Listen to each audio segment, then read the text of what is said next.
Pak Mala, selamat malam. Selamat malam, Mbak. Kita bergabung juga dengan pengamat kepolisian dari Institute for Security and Strategic Studies, Bambang Rukminto. Pak Bambang, selamat malam. Selamat malam, Mbak Livi. Saya ke Pak Mala dulu. Persidangan akan segera dilakukan. Sejauh ini seperti apa persiapan tim kuasa hukum keluarga Verdi Sambo? Ya, kalau dari sisi kami sih tentu kami menyiapkan terutama soal fisik dan juga tentu mentalitas dari dua klien kami, baik Bu Putri maupun Pak Sambo. Karena kan persidangan ini mungkin akan dilakukan dengan cepat gitu, jadi perlu stamina yang baik. Selain itu juga tentu kami masih menunggu berkas perkara, karena sampai hari ini kami belum menerima berkas perkara, padahal kami harus mempelajari berkas perkara tersebut, supaya ada cukup waktu kami menyiapkan pembelaan. Nah, ini juga yang menjadi kekhawatiran kami, karena sampai hari ini kami belum menerima berkas perkara tersebut. Jangan sampai nanti hari H persidangan baru diserahkan berkas perkara, sehingga keseimbangan dalam pembuktian nanti bisa merugikan dari pihak Bu Putri dan Pak Sambo ya. Saya kira itu yang jadi perhatian kami juga. Gitu. Oke, Pak Mala, tadi kalau kita menyaksikan tayangan yang kita putar sebelum kita berbincang, itu ada pernyataan dari pengacara Ricky Rizal yang menyampaikan bahwa mereka akan membuka semuanya di persidangan. Kita juga tahu faktanya Barada Eliezer itu bolak-balik merevisi keterangannya di proses penyidikan kemarin. Apa antisipasi dari tim kuasa hukum untuk menghadapi ini? Ya, saya pikir justru itu nanti akan kita uji di pengadilan nanti. Artinya keterangan-keterangan yang berubah-berubah itu kan juga berkaitan dengan konsistensi dalam menyampaikan informasi gitu.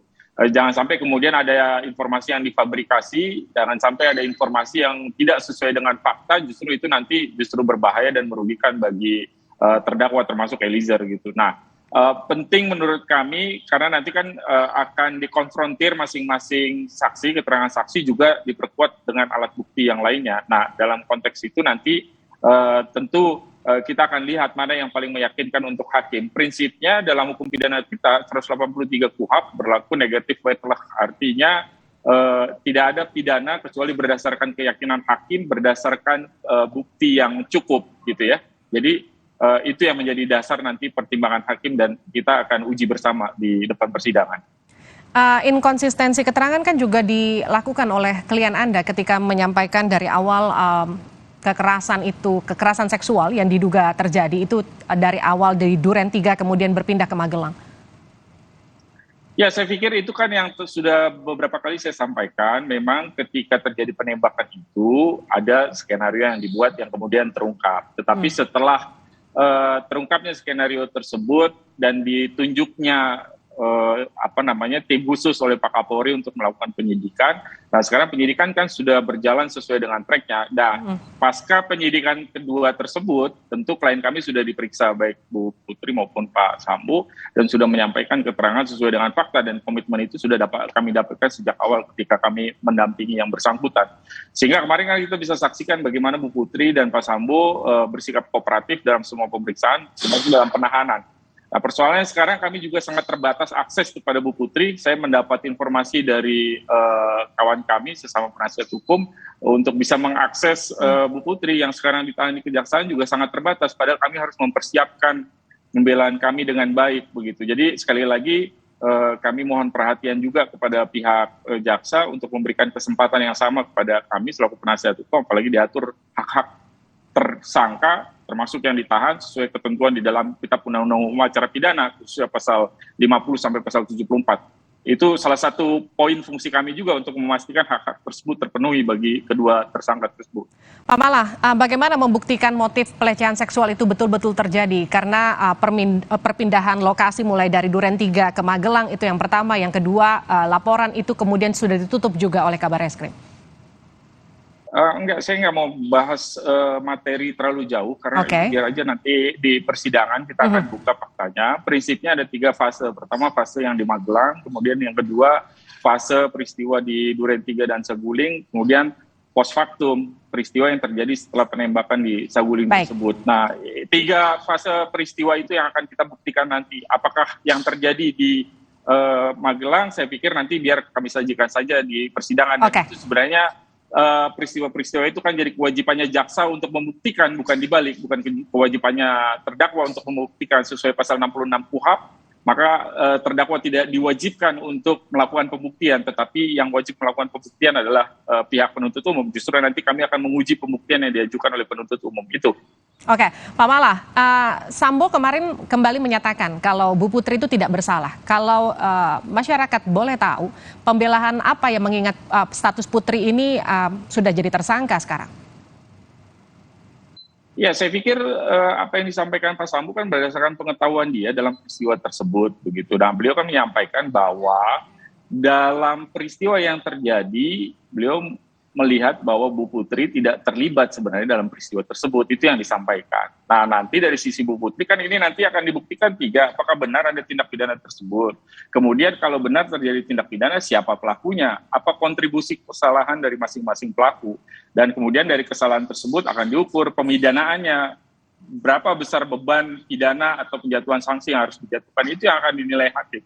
Artinya jangan sampai kemudian ada orang atau ada pihak individual yang tidak bersalah dijatuhi pidana, sebaliknya jangan sampai juga ada yang bersalah kemudian justru tidak dikenai pidana. Nah, jadi itu semua nanti kita sajikan di persidangan, kita lihat pada pembuktiannya. Sekali lagi kami harap semua memberi kesempatan kepada hakim untuk bisa menilai nanti secara objektif, secara imparsial, memberikan keadilan bagi semua, bagi korban, bagi terdakwa, juga bagi masyarakat. Oke, saya ke Pak Bambang. Pak Bambang, Polri menyatakan akan mengawal kasus ini, mengingat kasusnya sudah ada di tangan penuntut. Sekarang bagaimana bentuk pengawalan Polri yang akan atau yang harus dilakukan? Ya, salah satunya mungkin mengamankan para jaksa nanti ya. Jangan sampai jaksa ini terjadi intervensi kepada jaksa, mempengaruhi intervensi yang mempengaruhi jaksa.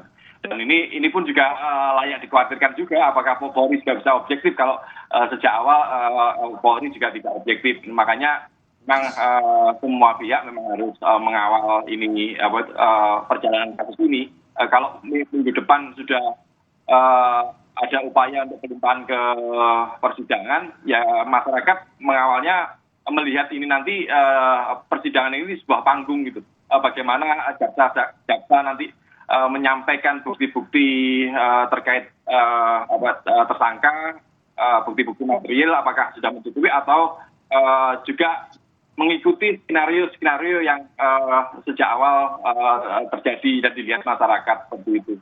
Pak Bambang, Sambo kan sudah bukan lagi bagian dari kepolisian. Bentuk intervensi apa yang bisa dilakukan untuk kemudian mempengaruhi para jaksa misalnya ataupun keputusan hakim?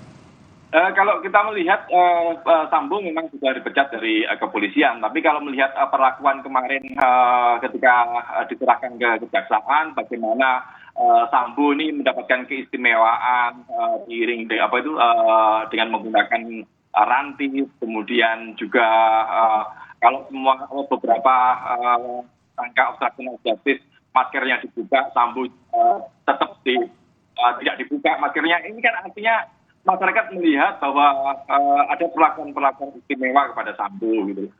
Dan tidak untuk kemungkinan kita tidak tahu di ruang-ruang dalam ini apakah terjadi pengistimewaan kita nggak tahu. Makanya kita akan melihat bersama bagaimana nanti dakwaan dari jaksa ini apakah benar-benar kuat atau sekedar seremonial saja seperti itu. Oke, saya ke Pak Mala. Pak Mala, anggapan perlakuan istimewa ini tak hanya keluar dari Pak Bambang, tapi juga dari beberapa pihak yang melihat kemarin ketika di Kejaksaan Sambo diperlakukan cukup istimewa. Reaksi Anda? Saya pikir yang kita saksikan sekarang nggak begitu kejadiannya, karena kan kita bisa lihat sendiri sekarang bagaimana penahanan bisa dilakukan. Dalam proses penahanan tersebut, misalnya Bu Putri dikenakan rompi warna kuning, kemarin juga waktu penahanan kejaksaan juga tangannya juga diikat dengan tali. Saya kira itu semua proses yang sama dengan tersangka-tersangka pada tindak pidana lainnya. Nah, saya justru melihat ada excessive use of power di sini, justru kelihatannya dengan posisi Pak Sambo maupun Bu Putri yang sebenarnya sudah dalam tahanan, tapi kemudian pertunjukan seolah-olah ini adalah ada ancaman dan seterusnya dari pihak Pak Sambo maupun Bu Putri, sehingga dikerahkanlah pengerahan pasukan, pengamanan yang sangat, pembatasan akses dan seterusnya. Saya pikir itu juga saya khawatir itu menunjukkan kepada masyarakat seolah-olah ada penggunaan terlalu eksesif gitu menggunakan kewenangannya. Padahal sih kan sudah ditahan, apalagi yang jadi persoalan sudah ditahan, sudah dipakaikan seragam sama seperti yang lain gitu. Jadi maksud saya begini, kita hindarilah untuk membangun opini-opini yang sebenarnya itu sifatnya juga tidak bisa dibuktikan gitu. Kalau dibilang dia punya kekuatan, masih punya kekuatan, ya mana kekuatannya? Ya, artinya kita sekali lagi mesti mendudukan ini supaya persidangan ini kan berjalan secara seimbang, secara fair, sehingga hakim itu tidak berangkat sudah dengan asumsi dulu sebelum memeriksa, sehingga opini-opini semacam itu, spekulasi semacam itu yang tidak faktual sebenarnya, saya sih mengharapkan supaya itu dihentikan dulu sampai dengan kita sajikan ini dalam proses persidangan, supaya semua bisa menilai secara objektif gitu. Baik, bagaimana tuh Pak Bambang? Kita harus menunggu fakta-fakta yang dihadirkan di persidangan dan menilai ini secara objektif. Ya, saya setuju yang disampaikan Bang Mala ya, terkait dengan pengaruh. Ini kan memang tidak susah untuk dibuktikan. Hegemoni kekuasaan Sambo ketika dia menjadi Kadif Propam itu sangat terasa pengaruhnya. Dan ini saya melihat bahwa kolega-kolega Sambo, baik di internal maupun eksternal pun juga akan main dalam mempengaruhi proses di persidangan nanti seperti itu. Makanya bagi masyarakat hal-hal seperti itu kan memang tidak tampak dan susah untuk dibuktikan, tapi bisa dirasakan gitu loh. Makanya memang panggung sidang nanti akan kita lihat bersama apakah tontonan ini benar sesuai dengan memenuhi rasa keadilan masyarakat atau tidak seperti itu. Oke, saya ke Pak Mala lagi. Pak Mala, Bu PC ini kan berstatus perempuan yang berhadapan dengan hukum. Apa yang kemudian jadi permintaan klien Anda terhadap hakim? Mengingat ada unsur kekerasan seksual, dugaan kekerasan seksual yang akan jadi pembelaan nanti. Ya kalau dari sisi Bu Putri sebenarnya sederhana aja Mbak. Dia mengharapkan bahwa dia diberi kesempatan untuk menyampaikan fakta dari sisi apa yang dia alami. Dia diberi kesempatan untuk melakukan pembelaan diri. Nah dengan fakta yang disajikan nanti, dengan pembelaan yang disampaikan, juga dia memohon kepada majelis hakim supaya itu dipertimbangkan gitu. Tidak lebih tidak kurang dari itu. Nah persoalannya sekarang, ini kan stigma negatif sudah terlanjur melekat karena peristiwa awal itu yang kemudian orang menganggap itu sebagai kebohongan, sehingga apapun yang disampaikan menjadi distrust untuk publik gitu. Tetapi kan hukum punya mekanisme sendiri. Sistem pembuktian di dalam peradilan nanti itu berdasarkan bukti-bukti yang disajikan di pengadilan. Cara dakwaan yang disusun oleh penuntut umum maupun nanti pembelaan juga putusan hakim harus berpedoman pada hukum. Itu yang membedakan sistem peradilan dengan diskusi dan perdebatan yang ada di publik, kan begitu. Nah makanya sekali lagi mari kita beri kesempatan, biarkan jaksa bekerja secara optimal, beri kesempatan kepada terdakwa melalui penasihat hukumnya nanti melakukan pembelaan, dan berikan kesempatan kepada hakim untuk bisa menilai secara imparsial, objektif, dan terakhir memberi keadilan buat semua, bukan cuma terdakwa tetapi juga korban dan masyarakat. Itu saya kira yang paling sederhana lah kita tempatkan sebagai konteks negara hukum dan masyarakat yang beradab. Oke, Pak Mala, klien Anda ini menyeret sejumlah polisi lain hingga perwira masuk ke dalam jurang kasus ini. Bagaimana klien Anda mempertanggungjawabkan hal itu nanti? Karena ini juga nanti akan disidangkan secara paralel antara pembunuhan berencana dan juga obstruction of justice. Ya, saya pikir yang lalu Pak Sambo kan sudah menyampaikan bahwa beliau menyatakan bahwa apa yang terjadi soal skenario itu kan memang itu tidak benar, bahwa itu kekeliruan beliau, kesalahan beliau. Dan di persidangan etik yang saya tahu beliau juga sudah sudah menyampaikan permohonan maaf yang sebesar-besarnya atas peristiwa tersebut yang kemudian melibatkan banyak pihak di kepolisian. Nah, beliau sendiri tentu berharap bahwa mereka yang tidak terlibat dan tidak terkait harusnya kemudian tidak sampai diproses sejauh ini.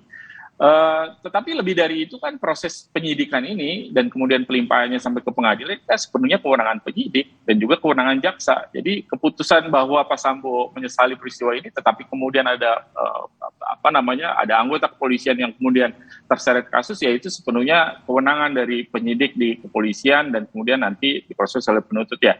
Dalam posisi kami tentu kami menghormati saja kewenangan yang ada pada penyidik dan penuntut umum. Yang penting Menurut kami nanti masing-masing diberi kesempatan untuk membela, dan sekali lagi biarkanlah proses ini bisa berjalan secara objektif untuk semua pihak. Itu saya kira yang paling penting. Proses ini harus berjalan objektif untuk semua pihak, termasuk untuk institusi Polri yang juga dicemarkan akibat kasus ini. Pak Bambang, bagaimana kemudian Polri bisa ikut ambil peran untuk mengawasi dan juga mengawal kasus ini hingga kemudian semuanya bisa berjalan secara objektif kalau tadi Pak Mala katakan? Saya rasa nanti kepolisian di dalam persidangan juga bisa dihadirkan oleh jaksa sebagai saksi-saksi ya, saksi-saksi ahli mungkin seperti itu. Ini yang mungkin bisa pintu masuk untuk membangun kepercayaan kepolisian kembali, terlepas dari bukti-bukti material, terus kemudian yang sudah disusun dalam berita acara dan diserahkan kepada kejaksaan. Kalau ini bisa dibangun dengan sangat bagus dan kemudian bukti-bukti itu benar-benar sangat kuat, tentunya masyarakat bisa kembali percaya kepada kepolisian bahwa skenario-skenario terkait untuk menutupi kasus Sambo ini bisa dianulir dia akan hilang sendiri gitu loh, seperti itu.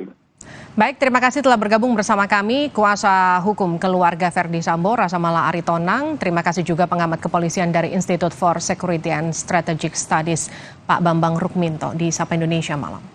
Saudara, usai jeda di Sapa Indonesia Malam, jelang diadili, Verdi Sambo meminta maaf kepada keluarga Yosua. Bagaimana keluarga Yosua menyikapinya? Kita hadirkan perbincangannya usai jeda bersama rekan saya, Cindy Sistiarani.